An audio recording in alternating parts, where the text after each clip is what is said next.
Christian Wilkins heading from the Miami Dolphins to the Las Vegas Raiders. You know, the Vikings were supposedly in that to a certain extent because Brian Flores has the connection to Wilkins.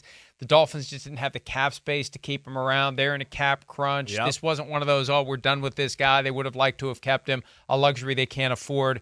The Raiders can't afford it. Reportedly, a $110 million contract.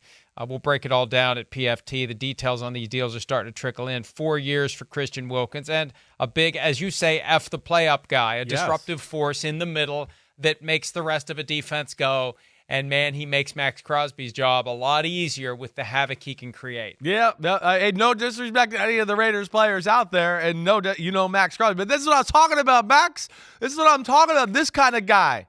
This kind of guy who now is going to be like, they're going to be like, wait, what do we do? We need to slide another guy over to Christian Wilkins, but damn, there's Crosby over here. And Patrick Graham, right? He's from the Brian Flores School of Coaching, New England, all that, right? You know, Wilkins can do it all. Wilkins could be one of those guys, Mike, that's like, hey, we play 4-3. We just got to win that gap. Hey, we're playing 3-4, and you got to control the guy and two-gap him. He does all of that. And, you said it right.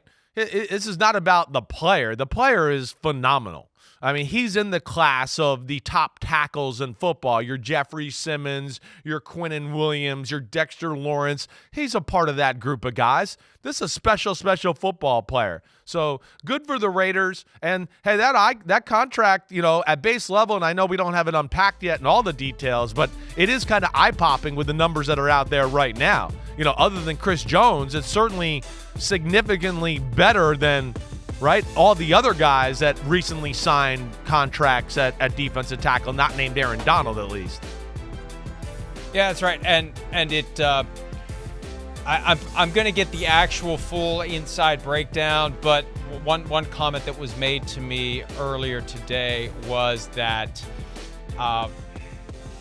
this is going to make the Justin Madubuike deal not look all that great. And it just shows that the Ravens were wise to swoop in and get Madubuike done before the market took off this week. One of the points I made last week about the Jalen Johnson deal in Chicago, why are you doing these long-term deals with franchise tag players? Why are the players doing these deals when the deadline's July 15? The offer's not going to get any worse between now and July 15. It's only going to get better. And this Wilkins deal, everybody's been trying to catch Aaron Donald, just kind of slowly working it up that way. Wilkins gives it the biggest boost yet to get to that Donald Chris Jones level of 31.6, 31.7 million per year. Yeah, well, hey, they got money to spend. They need players. We know they need some difference makers, right? And you got a head coach who's about defense and all that, and you want to get this new era in Las Vegas off to a good start and get some pizzazz and some energy in the locker room and like some belief behind guys and all that. You get difference makers and culture guys like Christian Wilkins, right? That's the other thing too. We're talking about a guy that's, locker room, great leader, right? Energy every day. Anybody I talk to or hear from, he's one of the greatest crap talkers there is out there. So damn, quarterbacks and offensive linemen, you got to deal with crazy white guy Max Crosby and now crazy black guy Christian Wilkins in the middle. They're going to be talking so much smack, you're not going to know who to talk back to.